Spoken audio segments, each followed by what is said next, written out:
Okay, good afternoon, everyone.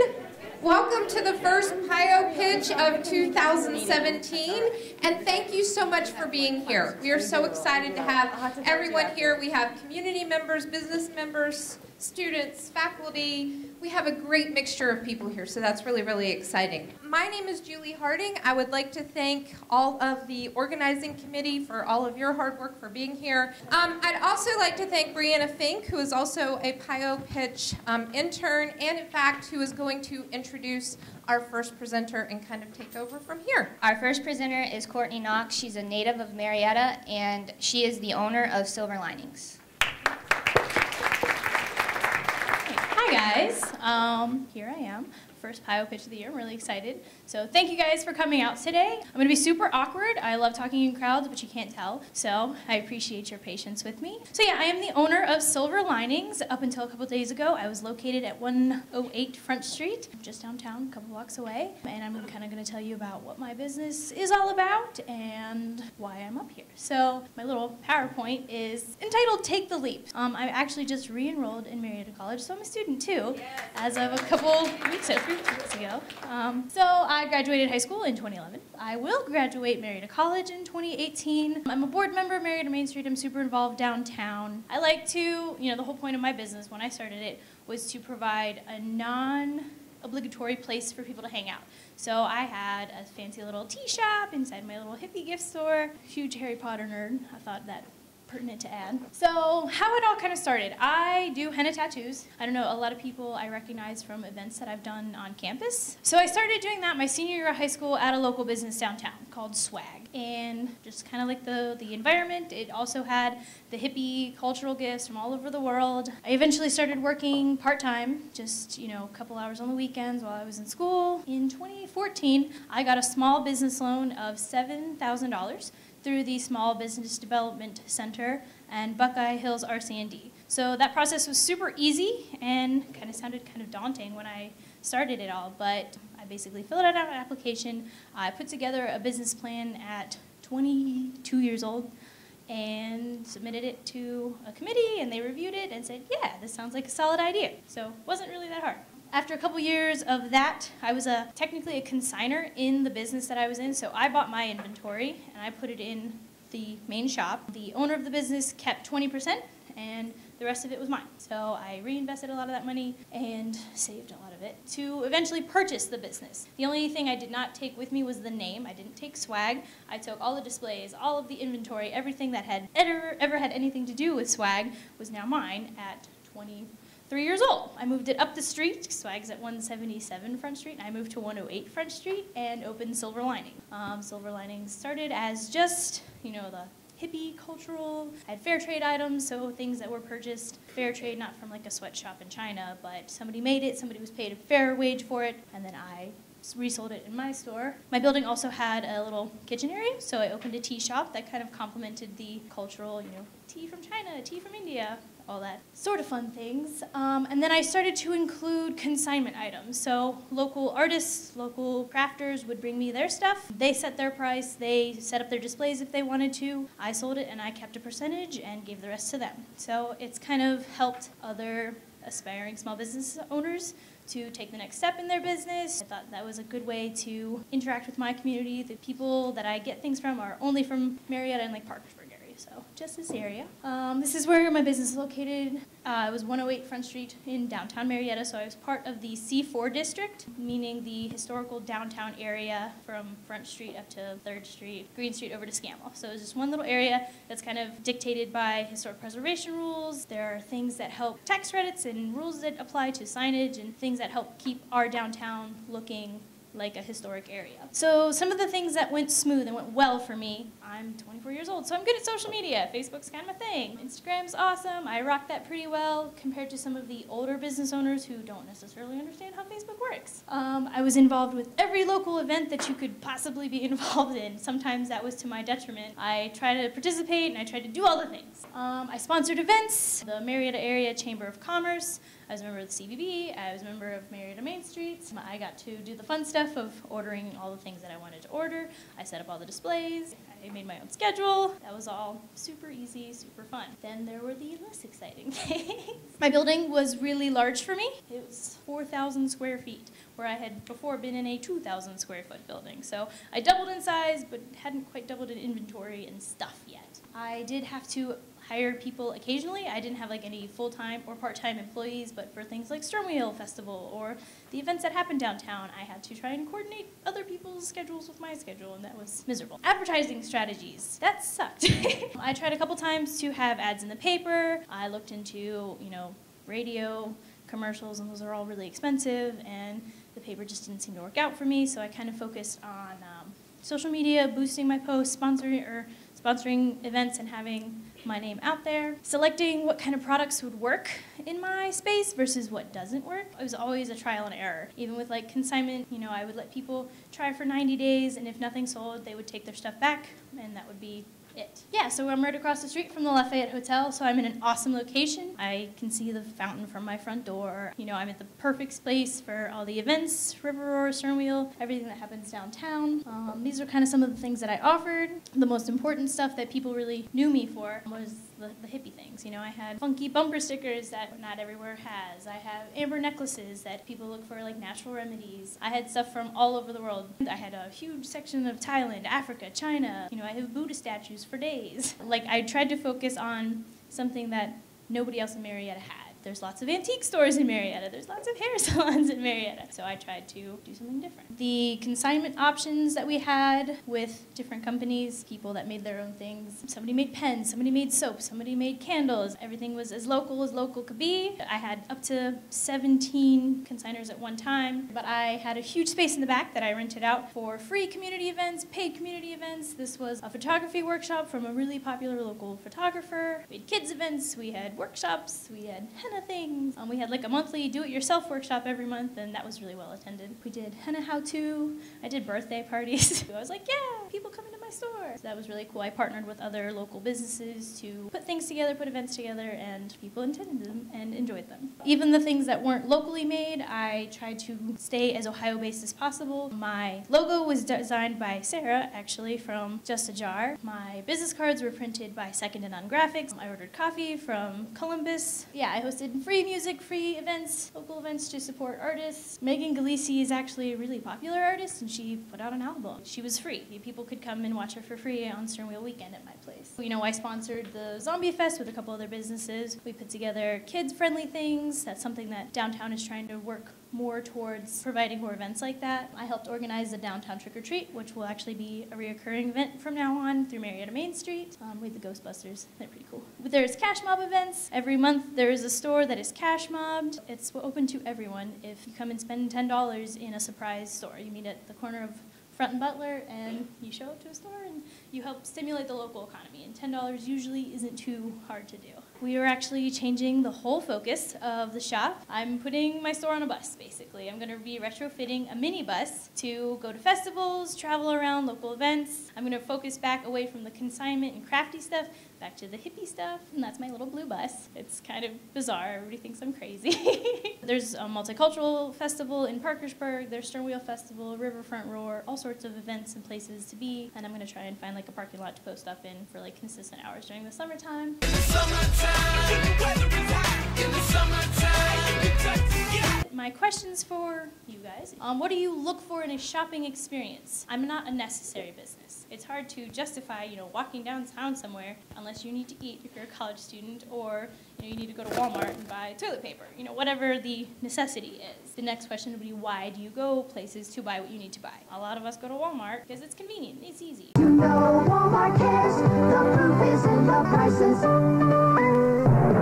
What are your reasons? I look for low prices when I'm shopping. I look for quality. I buy name brand things because the quality is so much better than off brands. I also look for unique experiences. Like, I had no idea that your business brought in singers, and I would have definitely went to your business, but I had no idea. And I think that was an awesome strategy. And I'm immediately thinking about other related type of things like the sweet shop that has a truck. There would be some kind of interest in the kind of experience of finding finding out what they have that day. In your case would be what kind of particular handmade things you have that day or whatever the particular products was. And so there'd be some kind of like hunt aspect to it. You'd be looking for this something you couldn't get. I'd want something out of a truck, something that would be just less exciting or less kind of personalized getting somewhere else, I guess. Both the local music seems like a fantastic part of the original store.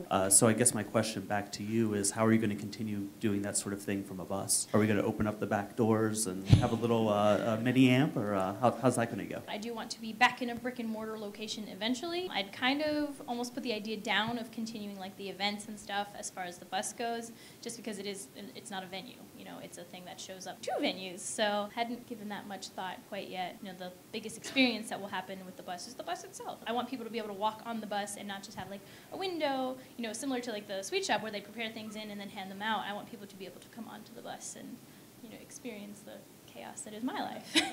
If you're traveling or posting like the bus on spots during festivals, you might think about the fact that in festivals people are more celebratory, like it's more of a unique time. And so if you were traveling with kids or non-kids, like maybe they're looking for things that are more about like that celebration. For example, like for kids, you know, you go to a festival and the places that are selling inexpensive like tiaras, like fairy things, they do that because they're trying to keep their kids happy while they're trying to enjoy the rest of the day. The inexpensive little things that they can do, it's like, oh, it's a special day, we're going to do this. It might be face painting or henna tattoos or those type of things you might consider what, like glow sticks. Like everybody's like opportunistic when it happens like for an event. So what could you want then? As a parent of young children, I think often it gets overlooked the value of gifts for young children, because often at those events you have to keep them happy for a long time, and sometimes it requires bribes. So I would always consider that, because I remember at Swag and at your shop you always had the little rubber duckies, little things to make them dress up. That might help kind of target your inventory if you can't take up much space. What do you see that shift in marketing being? That you're going towards more of an events-based thing than a brick and mortar store? How do you think that's going to change your marketing? So for example, the Multicultural Festival, I've been going to that for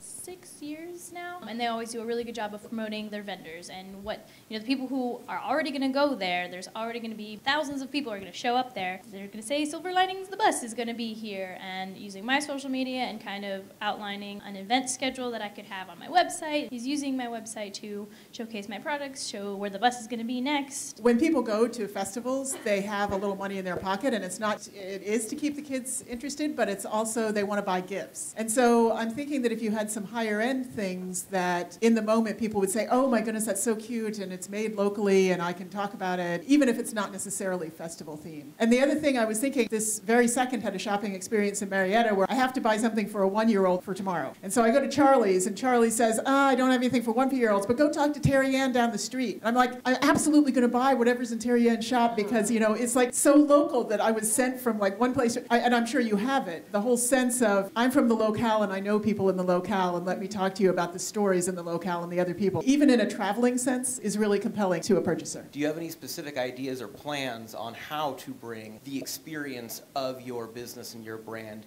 to these events? I wanted to turn it basically into a little gypsy wagon. You know, wherever I do show up, whatever events that I'm at, whatever parking lot I decide to post up in, I want people to be able to come into the bus, onto the bus, near the bus, and want to just experience it. I want them to be able to say like, oh, I went shopping at that crazy bus thing today.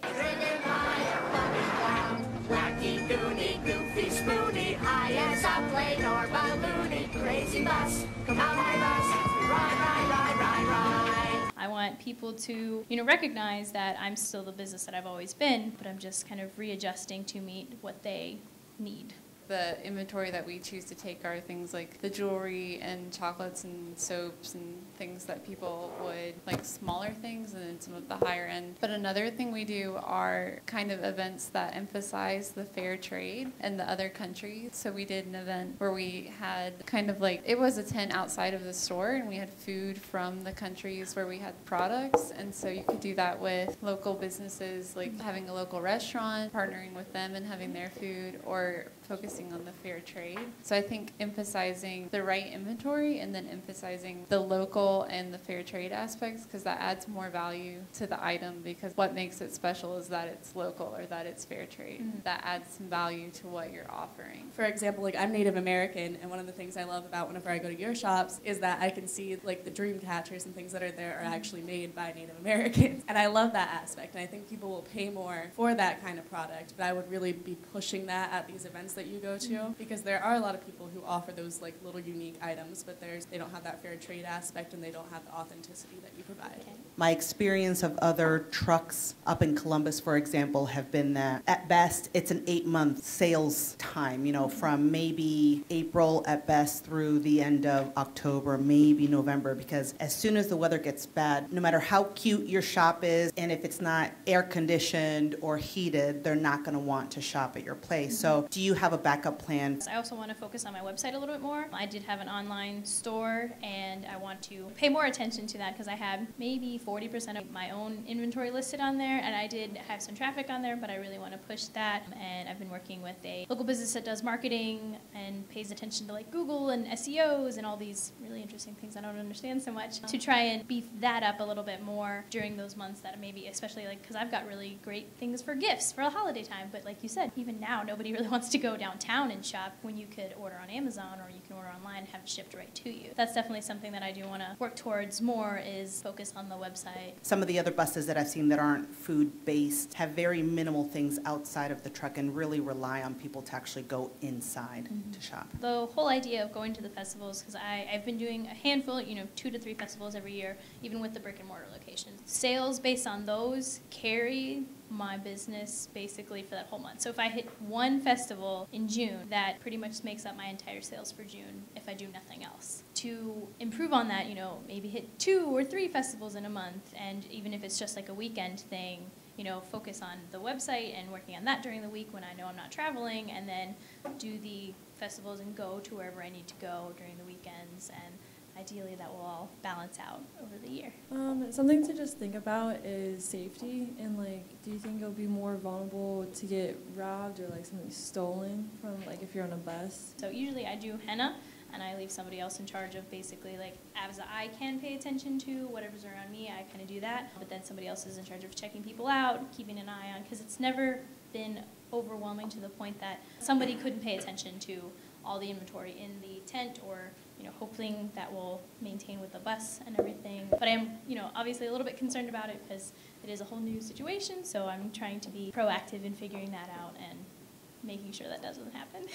Thank you so much. Okay, so our next presenter is Michael Bond. He's the founder of an app called Spoken, and he's been working in Costa Rica to Australia, and now he's in Marietta. Thanks. I like that as the end point.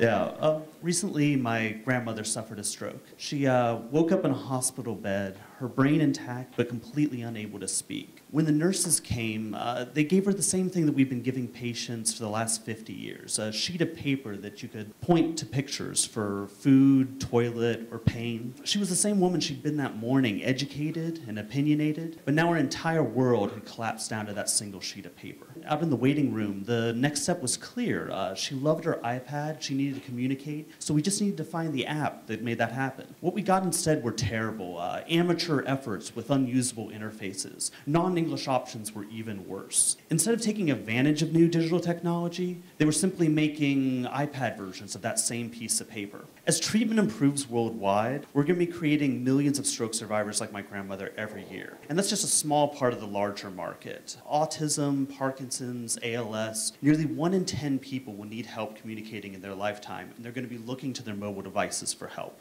You see, speech disorders give you a tip-of-the-tongue feeling, like a severe stutter. The next word is up here, it's obvious, but you just can't get it out. We started Spoken with an idea that you could predict that next word by using the same algorithms that power your phone's autocomplete and applying them to much, much bigger data. Better yet, our system could listen to conversations and learn from how people talk to give better predictions over time. This is a radically new approach to speech therapy, and it could be applied to nearly any language in the world. I'm excited to say today that we did that. We built that system, we put it in front of users, and they loved it. They went from food and toilet to speaking in real sentences with full vocabularies. They loved that it remembered people's names and how they spoke. We were looking to just be better than those other apps, but what really surprised us is that our system outperformed custom solutions that cost thousands of dollars. Intel spent 2 years building a custom prediction engine for Stephen Hawking. They put the code online so you can do the comparison. Ours is better, and it runs on your iPad. It's thanks to a team that combines academic knowledge with real-world experience. Matt spent years putting natural language processing on some of the biggest sites on the internet. Sophia's built a career out of doing linguistic research for the Fortune 500, and I've spent the last decade working in marketing and design. I've launched apps for 3 different startups in the past year alone, but nothing has me more excited than what we've been able to do in just a few short months. You see, I think we've created a business here that has all the advantages of a healthcare startup, but none of the disadvantages. There's no government regulation or medical approval to get in the way. We're at the cusp of something bigger here where we're actually going to be treating disabilities with software. It's a business that not just helps people, but has a clear path to market. I'm really excited about being in a place where millions of families like mine are waiting to hear somebody that they love talk again, and we're hoping to make that happen. This is a really interesting week for us. We're kind of switching gears in the middle of this thing from technological problems and development to marketing problems. And we're thinking more about what we do to reach out to the consumer. We're excited about this idea of marketing directly to people so that they can solve their own medical problems. It can be an ethical minefield. There's different things that you have to consider when people have medical decisions in their own hands. I can't be the only one who gets a slightly icky feeling when you see late night TV commercials telling people to buy a product and bill it to Medicare or to talk to their doctor about a drug. There's something about that we haven't quite figured out yet. When it comes to apps, we're still figuring this out as well. From the marketing perspective, the way that we talk about getting people to purchase an app, to bringing people to the point that they want to give you money for their app, it's the Wild West. We're still figuring it out month by month. Apple's changing their rules every month. Ethics don't come quite into it. We're stuck with this sort of new field where we're thinking both about marketing and about how to do this the right way. In a world where people are making their own medical decisions and we have to market to them about this, how do we do this in the right way? How do we do this in an ethical way? If making a medical decision is as easy as downloading and paying for an app, how do we convince somebody to do that in the correct way? Let me put it out here right now. That costs about $7,000 right now is what those are sold for. And the reason they cost $7,000 when you can buy a laptop for $1,000 is because Medicare and Medicaid will usually pay for about 80% of that. You're making your medical decisions based on 20% of the price, and the rest is being paid by social services. That's ridiculous. Why are we rebuying hardware to work within a regulatory system? I don't even like the idea of buying hardware at all. I don't like the system that they have right now, and the price point that we're going out right now is that you're going to have basic functionality for free. A big part of this is being able to handle other languages. Have you ever thought about partnering with nursing homes or partnering with hospitals where you could contract with them so then they can pay you so much for your services and then they can offer those services as part of the monthly fee they pay to stay at the nursing homes or come visit? They can just have them at every nursing home, every hospital from there. If you're anything like me or my family, you ask your doctor or you ask the nursing home or you see these things from nurses that are giving it in front of you. A main part of our pronged approach isn't just selling directly to consumers, but also putting this in the hands of doctors. A lot of times it's nurses who can bring it to the patient and show them that way. What's been difficult, since we're also talking about our difficulties, is that up till now there are restrictions in how you test medical software the same way that you test medical drugs. Like if I made a new chemical in my basement and wanted to test it on people, there's very strict FDA regulations. The regulations are harder before you launch than after. While we've gone to rehabilitation hospitals and said, here's this thing, we want to test it out, we want feedback ahead of time, they've come back to us and say, call us when you're selling it because we can't give it away for free. which was not the problem that I thought we would have. My dad had ALS, so I know from a caregiver standpoint how much something like this could mean. But I will tell you, one of the amazing things that I saw happen while he was sick was that his advocates were huge in trying to find any and every technology that could help people with ALS. And Ohio State University has a huge ALS area that works in that regard. And of course, as we all know, all of us did the Ice Bucket Challenge, and ALS Association has lots of money now.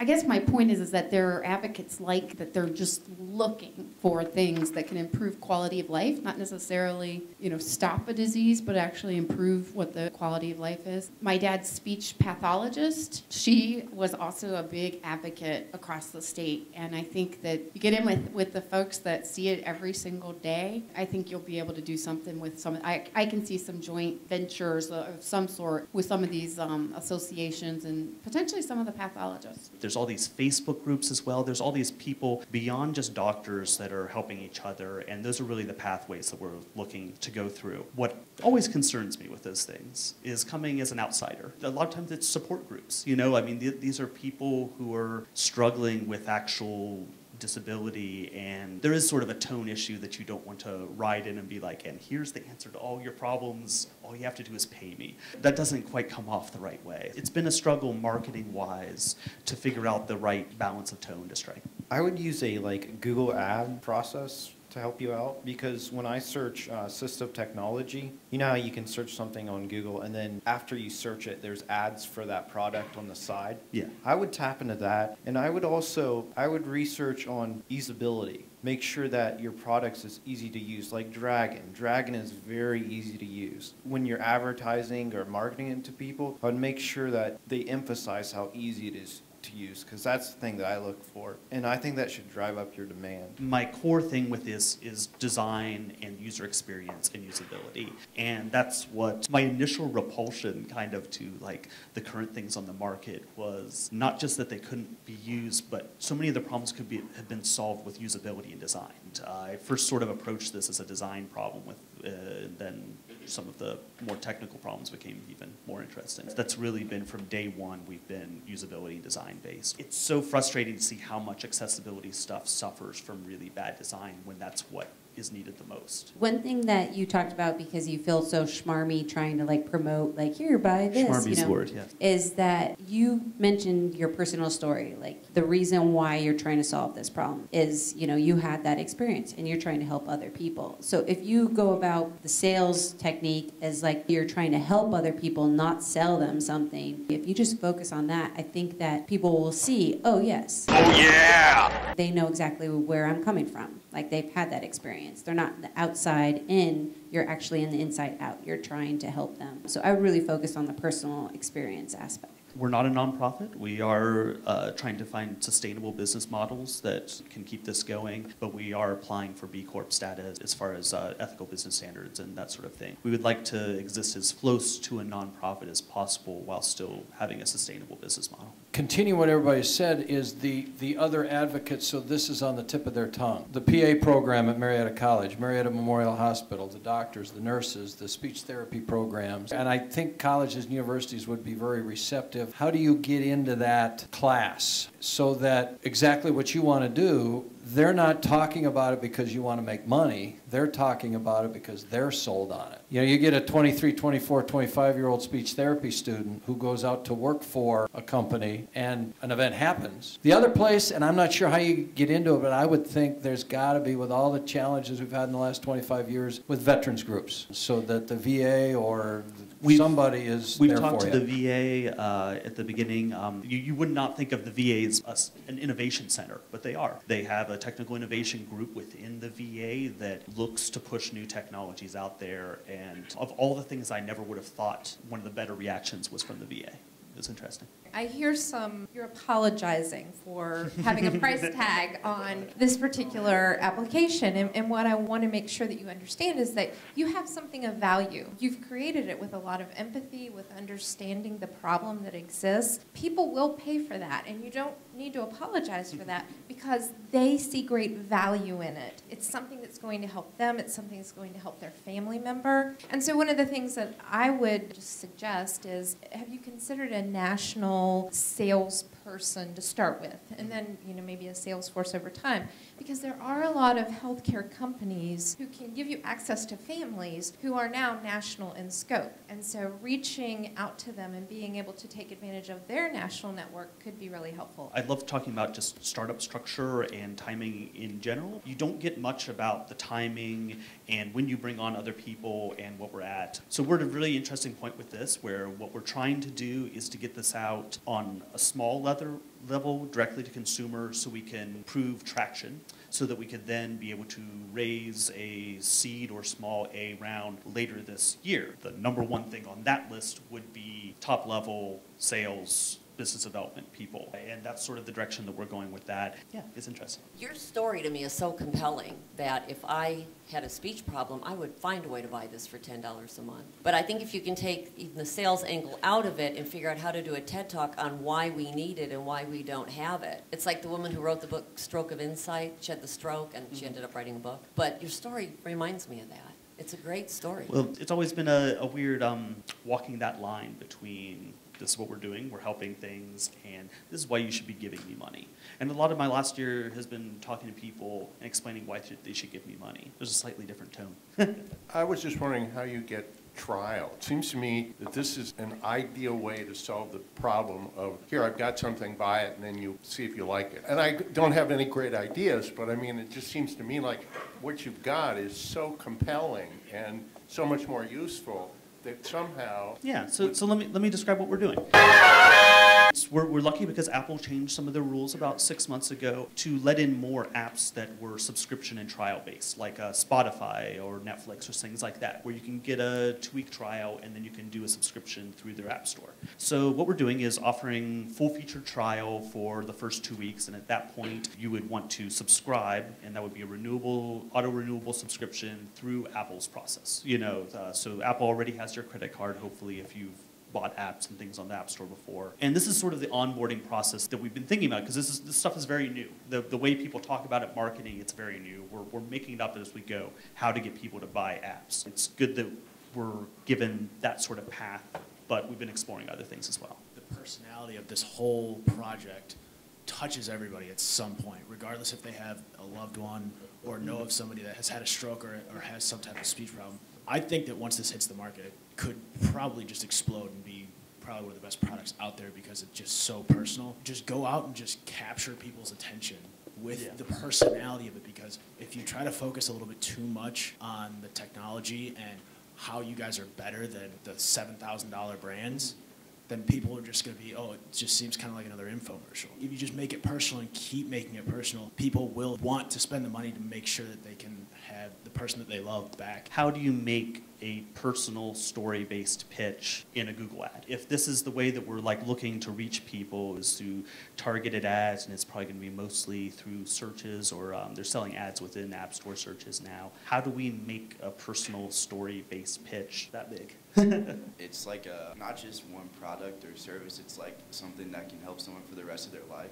So I feel like you guys need to establish a clear position, and the fact that you are working with them constantly trying to improve this software, and they can use it forever. That's where you get that subscription-based service. It's not like I'm going to sell it to you and then we're going to ignore it. That we're continuing to add value. Yeah, it's like this is like a benchmark. The software itself improves as people use it. So I imagine this is a benchmark where you're going to try to improve it too as technology advances. You have an opportunity to be like an authentic brand and get your foot in the door in a market where no one else is. So you could be synonymous with helping all these people with all these different diseases, whether it's stroke or ALS or anything. You need to create ongoing value and to make that clear. So you guys are being rewarded as well as all these people that can no longer communicate. I have an aunt that had a stroke and she doesn't talk very well, and her having this service would just make her, I don't know, just like make her life for lack of a better term? Just one idea I had in terms of like marketing or advertising is you could maybe make like a brochure and keep it in hospitals so that like when people are in the waiting rooms or if they're dealt with that kind of situation, it's kind of like right there just for them to look at, and it's an idea it's put in the back of their head for them to look at later or to refer to somebody else. And then as you have the app for a while and like as people are using it, maybe if you have a website where there's like success stories of people with the app who can share their story, because I know we were talking about earlier, people sharing their stories. Again, story-based pitch is yeah, effective, exactly. yeah. And if people find out about your product or your app and then they go to your website and they see that there's other people who have used your app and have had success for it, that $10 that they have to pay a month really won't seem like that much if it's really making that much of a difference in their life. This is all about the people that you're benefiting and how their lives are going to be affected. And I think social media and your own media that you've released can be a really key tool, because if you could find someone that was willing, like on video, to share their story, and you had it's a viral video or a talk show host stream waiting to happen, because people love stories and we love hearing about other humans and how their lives have been changed and bettered. And so I think you can release your own media and create things yourselves. It was funny because an investor gave us that same feedback, that they wanted to see video testimonials, you know, not just to buy it, but to, you know, to pay for it. I think there's like real like value there. There's a certain power there. I was just wondering, like, as you develop the machine learning aspect, what kind of safeguards do you have to like protect people's privacy as you're doing that? That's a great idea. You have to design these systems this way. You know, computer systems don't care about privacy out of the box. They're pretty much designed to keep track of who you are. Whereas we need to save all of the information. We need to save everything that you say so that we can learn from that. What we need to do, though, is to keep that in a separate box from your identity. So you're over here, this is your name, there's your credit card, this is your account number, whereas what you said needs to be stored in a different database, and there needs to not be a string between those two things. It might actually be better if there were strings, but we don't want that. You need to be designing these things so that they're not connected and that you can get privacy just from the ground up, from the database level. I find it really interesting on like a technical standpoint of how you design systems that don't know who you are, but can still learn and tell you things later. So it's been an interesting challenge. Usually I abhor the idea of using something like GoFundMe because it's basically give me money so I can make something and then charge you. But have you thought about using something like GoFundMe? Because there is an altruistic nature in this software. That's something that could really get a lot of traction on something like GoFundMe, as well as give it a greater visibility. How you'd go about doing that, I have no idea. I'm not even very familiar with GoFundMe, except that ideas like this with altruistic motives tend to blow up through a website or like that. I spent the first year developing this in Santiago. It's interesting because this comes up sort of in talking to investors too. Like one of them literally just said, it's like, why don't you just find a millionaire whose mom has ALS? He was dead serious. He's like, I know millionaires and like that's what they care about, so why not do that? A big part of what I've seen, we're building on a lot of academic knowledge. We're building on a lot of papers coming out of Stanford NLP, coming out of Carnegie Mellon. Our core technology is built on the back of academic knowledge that's sitting in PDFs but hasn't made it to market.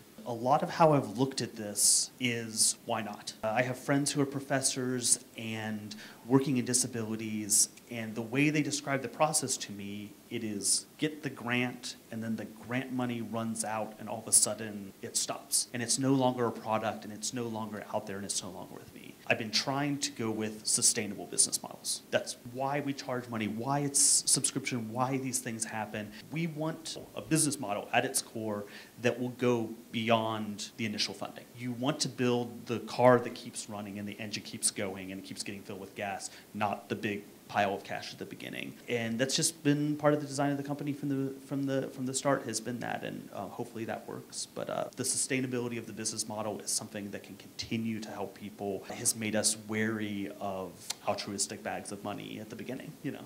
Thanks, everyone, for coming. I know that our presenters will be here for a few minutes. If you have something else you want to share with them, please do. And please come back March 2nd. We will be here for our next PioPitch, March 2nd. Thank you again. Glad to see everybody. Please stick around. If you want to, there's more cookie, coffee, and mingle a little bit.